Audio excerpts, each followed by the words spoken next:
नमस्कार, capital TV की special story देख रहे हैं आप और मैं हूं साइमा।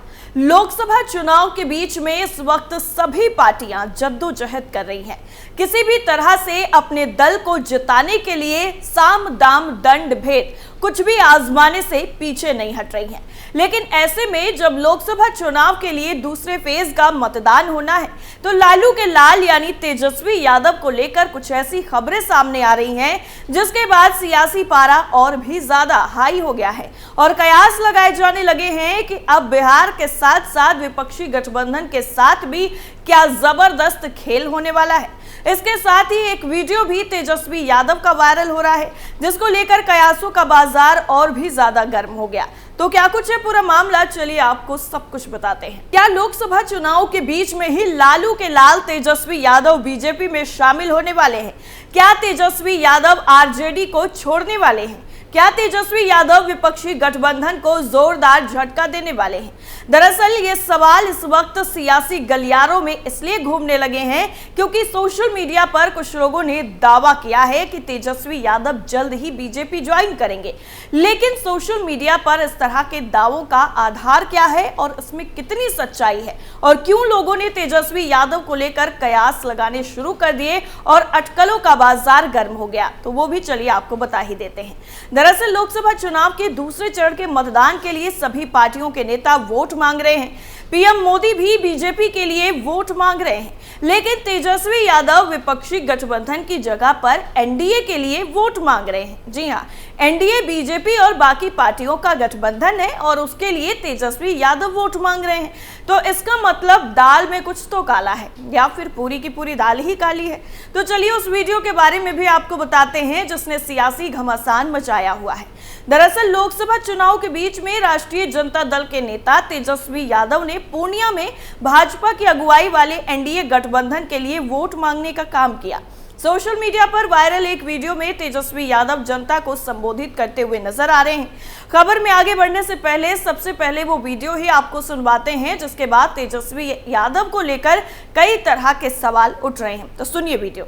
दुआ कीजिए, आप लोगों का आशीर्वाद बना रहे, एकजुट रहना है, किसी के धोखे में नहीं आना। ये कोई एक व्यक्ति का चुनाव नहीं है, ये दो धारा, या तो एनडीए या तो इंडिया, या तो एनडीए या तो इंडिया की लड़ाई है। या तो आप इंडिया को चुनो और इंडिया को अगर नहीं चुनते हो बीमा भारती को तो आप एनडीए को चुन रहे हो। साफ बात है। दरअसल इस वीडियो में वो जनता से कह रहे हैं कि या तो लोग इंडी गठबंधन को वोट दे दें वरना एनडीए गठबंधन को। उन्होंने जनता से ये भी अनुरोध किया है कि इन दो विकल्पों के अलावा और किसी को वोट ना दिया जाए। इस वीडियो में तेजस्वी यादव कहते हुए सुनाई पड़ते हैं कि दुआ कीजिए, आपका आशीर्वाद बना रहे, हमें एकजुट रहना है, किसी के धोखे में नहीं आना। ये किसी एक व्यक्ति का चुनाव नहीं है, ये दो धारा का चुनाव है। या तो इंडी गठबंधन या तो एनडीए की लड़ाई है। आगे वो साफ साफ पूर्णिया की जनता से कहते हैं कि या तो आप इंडी गठबंधन को चुनो और अगर आप इंडी गठबंधन की बीमा भारती को नहीं चुनते हो तो आप एनडीए को चुन लो। साफ बात है, साफ सबको बता रहे हैं। उनके रैली में ऐसा कहने के बाद ही अब उनकी वीडियो सोशल मीडिया पर वायरल हो रही है। कहा जा रहा है कि पूर्णिया में निर्दलीय चुनाव में खड़े पप्पू यादव की हवा है, जो तेजस्वी यादव खुद कह रहे हैं कि या तो एनडीए को चुन लो या फिर इंडी गठबंधन को। लोगों के मुताबिक राजद पप्पू यादव को मिल रहे जन समर्थन से डर गई है। मुझे मेरा मतलब सिर्फ पूर्णिया सीमांचल कोसी से है, उसके विकास से है। तेजस्वी जी को 2 बार डिप्टी सीएम रहे, उन्हें ये बताना चाहिए तो उन्होंने पूर्णिया मधेपुरा के लिए क्या किया, सुपौल के लिए क्या किया, उनकी कोई एक योगदान है या नहीं डेवलपमेंट।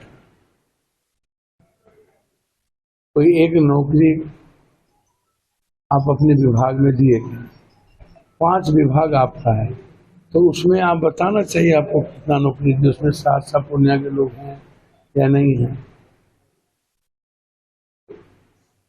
उनको यह भी बताना चाहिए कि कोसी सीमांचल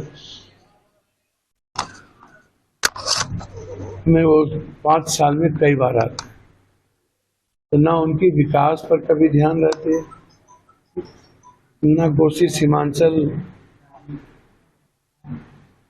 पूर्णिया में उनकी कोई भूमिका रहती है। वो सिर्फ पूर्णिया की जनता से इतना नफरत क्यों? यहाँ का चुनाव पप्पू यादव नहीं लड़े, मेरी औकात भी नहीं। यहाँ का चुनाव पूर्णिया की जनता लड़े।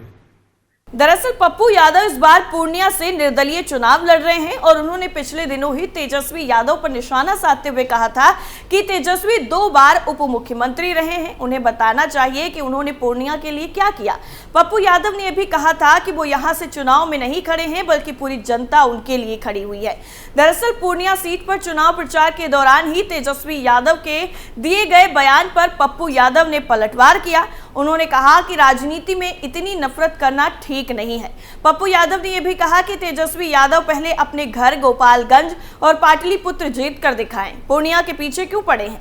निर्दलीय चुनाव लड़ रहे पप्पू यादव ने कहा कि तेजस्वी यादव गोपालगंज और पाटलिपुत्र सीट को छोड़कर पूर्णिया में महाभारत कर रहे हैं। पाटलिपुत्र 3 बार हार गए, वहां क्यों नहीं जीतना चाहते हैं। उन्होंने ये भी कहा कि महाभारत के बाद दूसरा युद्ध पूर्णिया में ही हो रहा है।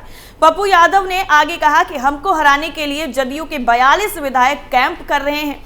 राहुल गांधी पर बोलते हुए पप्पू यादव ने कहा कि उनका और कांग्रेस का समर्थन मेरे साथ है। तेजस्वी यादव की हैसियत है तो निकलवा दें हमको कांग्रेस से, कहें राहुल गांधी जी से कि लेटर जारी करें। हैसियत है तो राहुल जी और प्रियंका जी को पूर्णिया बुलाकर प्रचार करा ले। राहुल जी और प्रियंका जी से मुझे बहुत स्नेह मिलता है, मेरे नस नस में कांग्रेस है। वहीं जब उनसे ये पूछा गया कि क्या पप्पू यादव की मुख्यमंत्री बनने की इच्छा है तो इस पर उन्होंने कहा कि सीएम और पीएम बनने की इच्छा सबकी होती है। आगे वो कहते हैं कि हमने लालू जी से कहा था कि हम आरजेडी के टिकट पर ही पूर्णिया सीट पर चुनाव लड़ लेंगे, तो फिर भी उन्होंने टिकट नहीं दिया। इतना ही नहीं, तेजस्वी यादव के इस बयान को लेकर जदयू प्रवक्ता निखिल मंडल ने ट्वीट किया और साथ ही एक सवाल भी दाग दिया। उन्होंने लिखा कि कोई दूसरा यादव नेता ना बन जाए, इस वजह से कुछ भी करेंगे।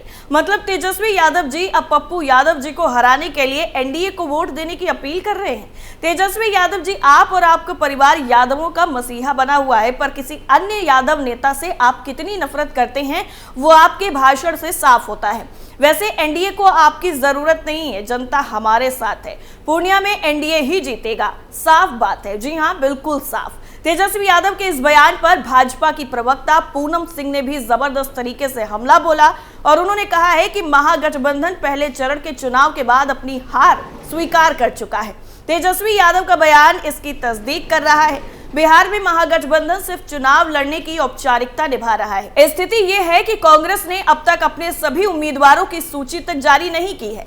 दरअसल आपको बता दें कि पूर्णिया संसदीय सीट पर निवर्तमान सांसद और जदयू उम्मीदवार संतोष कुशवाहा, राजद की प्रत्याशी बीमा भारती और निर्दलीय प्रत्याशी राजेश रंजन और पप्पू यादव के बीच में तगड़ा मुकाबला है।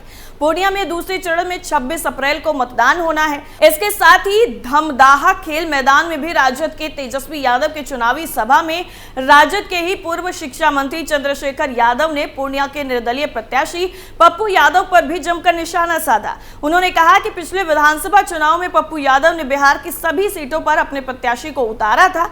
ऐसा करके उन्होंने तेजस्वी यादव को मुख्यमंत्री बनने से रोका था। उस चुनाव के दौरान पप्पू यादव ने कहा था कि अगर लालू के दोनों बेटे चुनाव जीत जाते हैं तो वो राजनीति से संन्यास ले लेंगे। चंद्रशेखर ने आगे ये भी कहा कि उस चुनाव में पप्पू की सभी प्रत्याशियों की जमानत जब्त हो गई थी। मैं खुद पप्पू का जमानत जब्त कराकर विधायक बना था। अब पूर्णिया की जनता पूछे पप्पू से कि राजनीति से संन्यास कब ले रहे हैं। उन्होंने ये भी कहा कि पिछले चुनाव में पप्पू यादव ने बीजेपी के हेलीकॉप्टर से घूमकर तेजस्वी को मुख्यमंत्री बनने से रोका था। इसके अलावा उन्होंने जनता से अपील करते हुए कहा था कि बिना नाम लिए पप्पू यादव को कि एक मोटा आदमी निर्दलीय प्रत्याशी पूर्णिया में घूम रहा है। उन्होंने ये भी कहा कि जिसका शरीर मोटा है उसमें कोई दम नहीं है। इतना ही नहीं, उन्होंने पप्पू की बातों में नहीं आकर इंडी गठबंधन के राजद प्रत्याशी को वोट देने की अपील भी की। तो वहीं दूसरी तरफ बेगूसराय के सांसद सह केंद्रीय मंत्री और एनडीए के प्रत्याशी गिरिराज सिंह ने ही पिछले दिनों सभा को संबोधित करते हुए एक भड़काऊ भाषण दे दिया और उस भड़काऊ भाषण के खिलाफ सीपीआई के नेता सह पूर्व सांसद शत्रुघ्न प्रसाद की तरफ से चुनाव आयोग से लिखित शिकायत करके कार्रवाई करने की बात कही गई थी। इसी सिलसिले में अब भाजपा नेता गिरिराज सिंह ने फिर से सीपीआई पर हमलावर होते हुए कहा है कि देखिए, कम्युनिस्ट पार्टी के नेता शत्रुघ्न बाबू ने चुनाव आयोग को पत्र लिखा है। मैं पूछना चाहता हूं कि इंडी महागठबंधन और कम्युनिस्ट पार्टी से जो आरोप उन्होंने हम पर लगाया है, क्या वो देशद्रोहियों को वोट देंगे? महागठबंधन बताए या कम्युनिस्ट पार्टी बताए? भाजपा नेता गिरिराज ने कहा कि क्या पाकिस्तान परस्त दुश्मन देश का जो है उसका वोट लेंगे? ये कम्युनिस्ट पार्टी बताए। महागठबंधन ये बताए कि देशद्रोही और पाकिस्तान परस्त का वोट चाहिए, या खुले तौर पर कहें तो बिहार, बेगूसराय और देश की जनता सोचेगी कि ये कौन सी पार्टी आ गई है। इतना ही नहीं, उन्होंने आगे कहा कि हमें तो नहीं चाहिए देशद्रोहियों का वोट। मैंने डंके की चोट पर कहा है कि हमें दुश्मन देश पाकिस्तान परस्त का वोट नहीं चाहिए। वहीं सांसद गिरिराज सिंह ने राजद नेता तेजस्वी यादव के बयान पर भी चुटकी ली।